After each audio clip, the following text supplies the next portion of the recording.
Managing the settlement rush proved to be one of the young U.S. government's greatest challenges.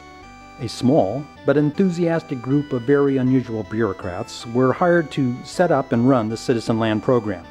Some were rugged Westerners who knew the land firsthand. Others administered the program in Washington, D.C., setting policy, establishing procedures, and processing the volumes of paperwork required. Together they tried to manage the huge public response to the promise of almost free land and a chance to own a piece of America. Thousands upon thousands of settlers moved onto the land, and land titles and claims had to be issued. The General Land Office was buried in requests, and the inevitable backlog complicated the transfers. But the settlers often didn't wait, taking possession first and worrying about the paperwork later. These squatters were usually granted their land later by Congress.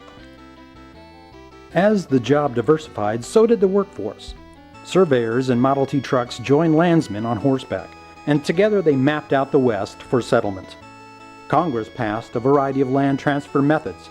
An example was military scrip, issued in lieu of cash to soldiers for their service. Even Captain Abraham Lincoln received this certificate for 120 acres for his efforts in the Black Hawk Wars. Eventually, not just the land itself, but the resources on the land were recognized as having important value to the westward expansion. Timber production became important for building and fuel.